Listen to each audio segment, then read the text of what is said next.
Hey guys, it's Sarah with Straight Up Homeschool. Today I'm going to go over attitude in homeschool, how I handle the bad days of homeschool when things aren't jiving, where kids are giving me a lot of pushback, things are just not going smoothly. So I'm going to share with you what I do to handle those days to prevent the attitude from happening, how I correct it, how I move on from it.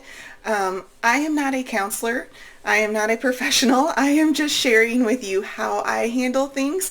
So keep that in mind. I'm not telling you what you should be doing. I'm just sharing with you how I handle it, and hopefully that offers you some insight or an idea or some encouragement that you can use with your family to help make your homeschool run more smoothly. Okay, here we go.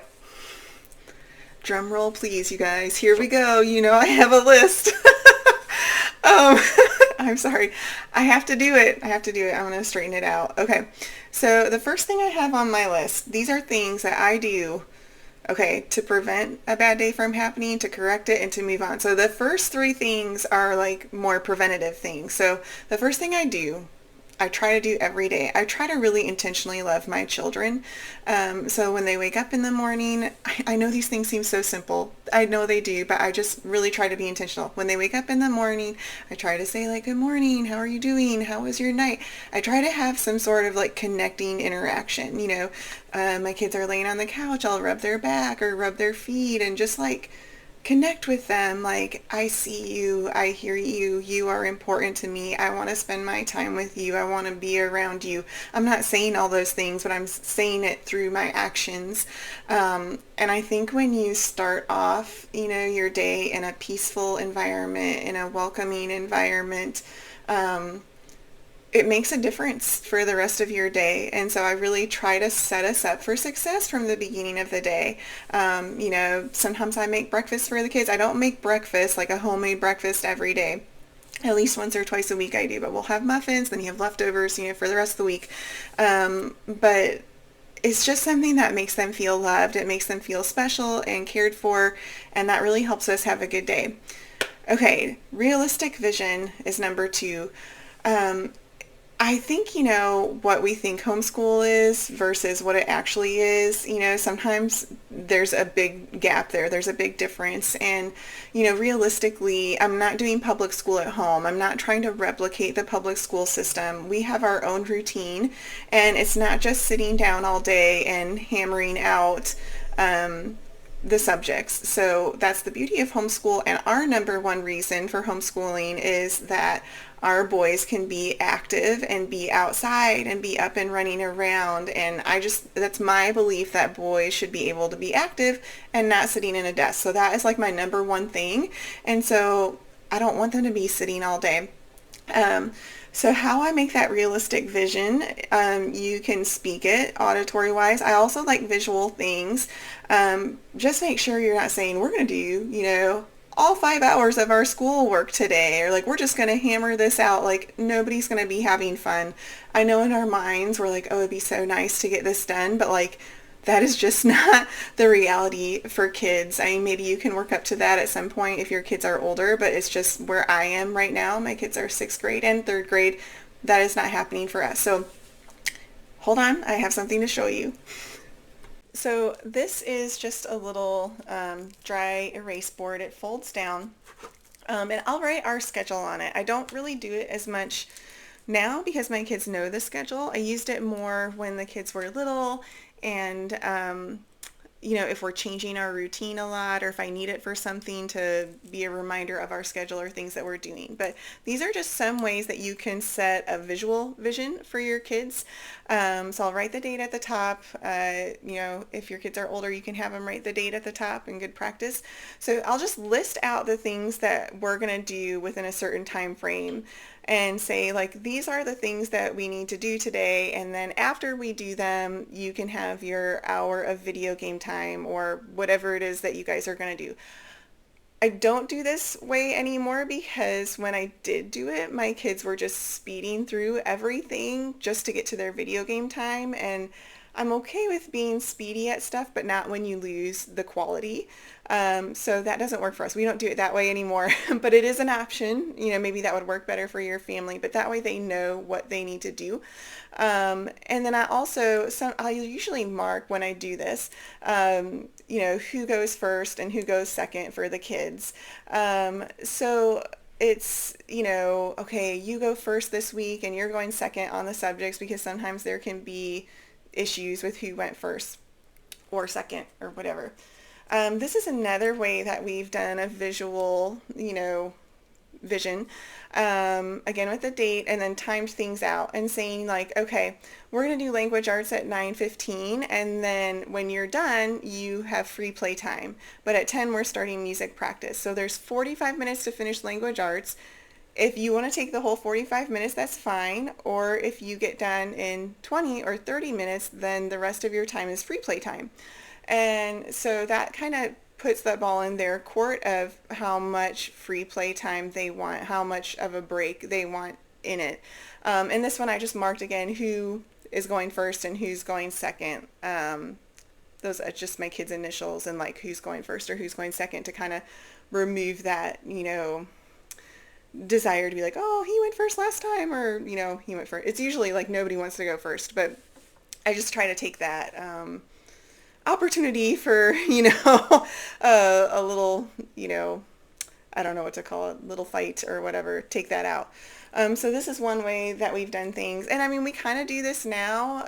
I don't write it down, but they just know the routine of like, hey, we do this, and then there's a few breaks, and then I'm setting up the next thing, and then we do it, and then while I'm cleaning up, they'll wander around and play, and then I'll be like, hey, it's time for this now. So once you get it down, it's a lot easier. So it will get easier, I promise. Okay, so I'm back. So I just was talking about realistic vision, and then a third is incentives. I believe in incentives as like being proactive and rewarding. So for proactive things, it's like, hey, when everything is going well, I'm handing a little something out. And rewarding is like, hey, you did a good job at this, like you get to pick out a prize. So an example of being proactive is last year we had such a hard time with math. It was it was such a struggle. It was very hard. This year I was like, I'm not doing that again. Like, I am not repeating all the issues that we had. It was just exhausting for everybody. And so this year, I think it was the second or third week we were doing math. I just started handing out some candy corn, handing out gummy bears, just like 5 or 6, like nothing crazy. I'm not huge on candy, but I was like, I am going to do whatever I can to keep the mood positive. And I'm a firm believer, like it's much easier to keep the mood positive than once it's already bad. It's just hard to recover sometimes. So that's how I've been doing like proactive things, in terms of incentives. Okay, so in terms of reward, I do want to go over my prize basket with you, so I'll be right back. Okay, so this is our prize basket, and I just wanted to go over a few prize ideas for you. Hopefully it helps you.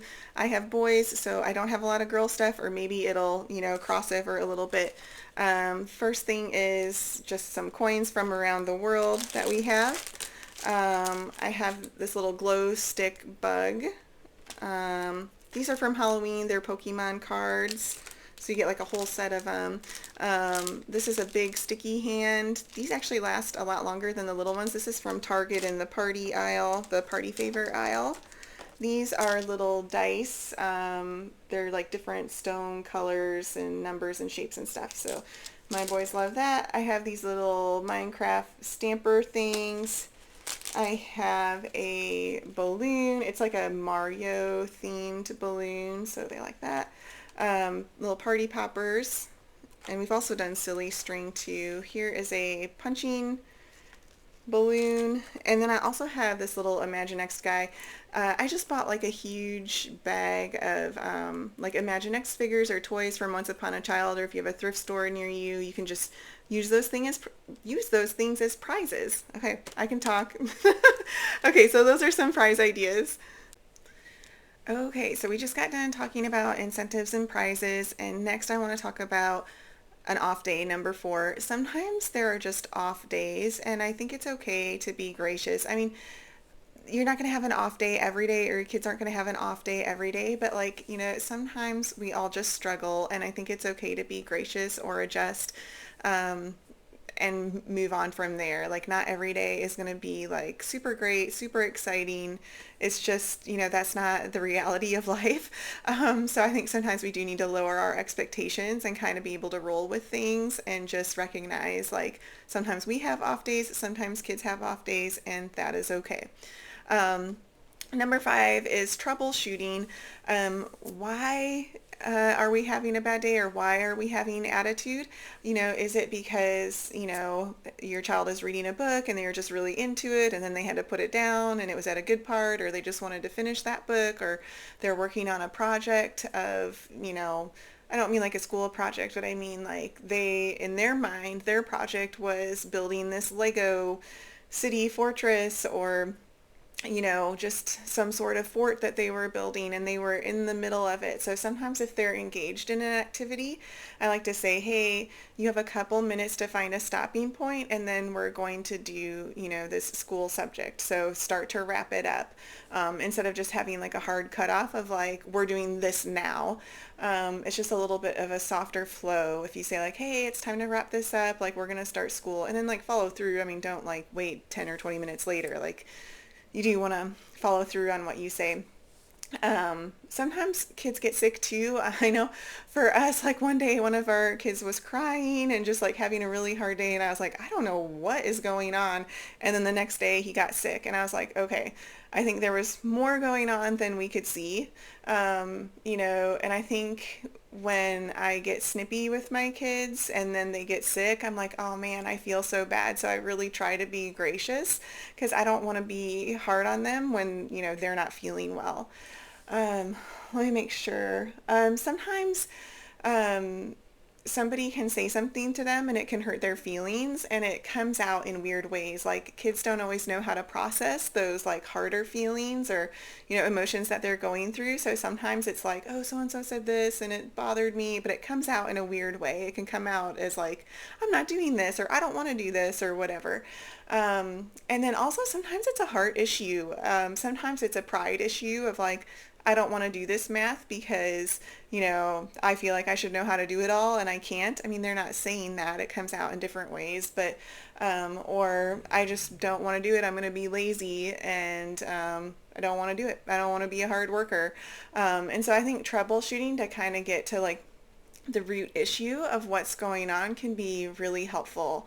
And sometimes, if it's a laziness thing or just attitude and I don't really know what's going on, a lot of times I'll say like, hey, you know what? I don't really want to do this either right now.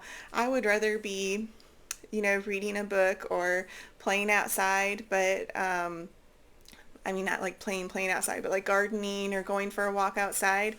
And this is just something that we have to do, and we're going to honor the Lord by doing it and being a hard worker, and we're going to work as we're working unto Him. And so that's what we're doing, and it's not really up for discussion. um, One more thing I wanted to say. It's really important to have a good tone and to be in control of your feelings. And, we're setting the example for our kids. So I kind of feel, if I'm talking in a disrespectful way, or I've lost control, then I'm not communicating well. I'm not communicating in a way that they can understand what I'm saying, that they can receive what I'm saying. So I try to be really kind with my words, really patient with my words, and, intentional, because I'm teaching them, we're teaching our kids through our words and how we act. We're teaching them how to act and how to behave. And, one thing that I say a lot in our family, and we have not mastered this. Sorry, my lighting went bad. Okay, there we go.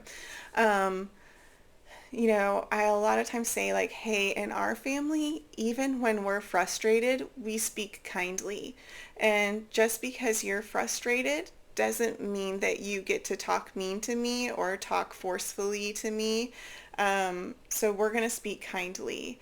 Um, so like I said, that's something that I say. I'm hoping that it sinks in.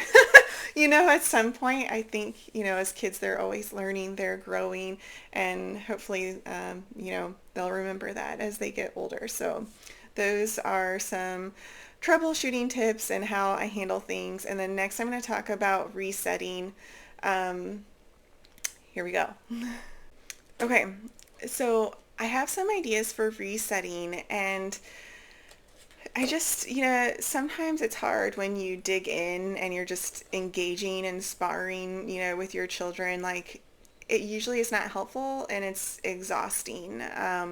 So these are some things that I've done to kind of reset and reshift the mood and the focus of our school. Sometimes I'll make an obstacle course with the couch cushions or pillows, or we'll make a tent or a fort, and I'll say like, hey, we're going to do your language arts in the fort today. So I need your help making it. And then all of a sudden your kid has like a purpose outside of just we're doing school today. It's like, oh, I need to build this fort. And it just puts a different spin on things, a different attitude in a good way. Maybe bring out a sensory bin like kinetic sand or Play-Doh or colored rice, whatever. Music practice, sometimes it's helpful for them to go play the drums or guitar or the piano. Like, hey, why don't you go play your drums for a little bit? Or I think it'd be good to go play your drums and kind of release some of those emotions or help process some of the things that they're going through. Doing arts and crafts like painting, or if you have a craft set up, going for a walk or bike ride. Sometimes that's helpful for me too. Like, I might need a reset also, and I think nature is really grounding and great. Having a dance party or silly poems. I love Ken Nesbitt and Shel Silverstein. Those are some of my favorite authors for silly poems. And so we'll all cuddle on the couch and just be laughing at poems. And it's just a way that we can kind of reconnect and again, shift the focus to something more positive. We'll play a card game, or the boys will go swing in the backyard. I try to be encouraging with my words and speak life. We also have these little fake snowballs, like they're little like stuffed animal snowballs. And so sometimes we'll do a snowball fight, and that's also helpful just to kind of like, if there's any aggression there, kind of let go of some of the aggression. It's been helpful. It can be therapeutic on many levels. And then if your child is hungry, like if it is a hangry thing, I think hanger is a real thing. Like, maybe just get a snack. It doesn't hurt to try a snack. Like, that's an easy solution, if somebody is hangry. So those are some ways that we have used to reset the attitude and mood in our homeschool. I'll see what's next. Okay, hang on. Okay, so we made it to the end. Yay! Number 7 is tell your spouse, if things are going really poorly, or you're getting very frustrated, please tell your spouse. They're not mind readers. They don't know what's going on. And I know for me, sometimes I'll have expectations of my husband that he is like unaware of. So, like I'm having a hard day. He needs to love me more, and he does not know this. So, I'll text him sometimes and be like, hey, I'm having a really hard day. And I mean, I don't want to do this every day because then it kind of loses the effectiveness. And hopefully you get to a point where like not every day is hard. But, he'll kind of talk to me or encourage me, or, he'll be like, hey, I'm going to grab us a coffee, on my break, or like, let's get tacos today. I think tacos and ice cream solve pretty much everything. But it's just giving him the opportunity to support you when you're having a hard time. And I hope that you have somebody who is willing to support you. It hasn't always been this way. Sometimes I'm having a hard day. My husband works from home, and he'll come out of his office and I will take my frustrations out on him, and he is like completely unaware of what's going on. And so I want to avoid that. And yeah, I think it's good to have proactive communication. So yeah, I hope those things help you have a better school day. If you are having a bad day every day, if you are sparring with your child or children every day, please take a pause, like take a pause for a week because that is your routine. I think kids are very routine and they're creatures of habit. And so if you're at a point where like every single day is full of attitude, I would completely reset. Just pause for at least a week, maybe more. I mean, not like too super long. Like we do have to get something accomplished, but take a pause and then kind of reconfigure the schedule or shake things up because you don't want to just like slip right back into, the old routine. Um, so that would be my recommendation. And then also my last thing is be cool as a cucumber. Like whatever's going on, you're in charge, you're the boss, and you want to be in control of your own feelings. Whee! And just be speaking respectfully and teaching your kids how to speak well and speak kindly. So, okay, I hope these things help you. If you have an idea of how to improve attitudes in your homeschool, I would love to hear them. Drop them down in the comments, please. And yeah, I hope you guys have a good day. All right, bye.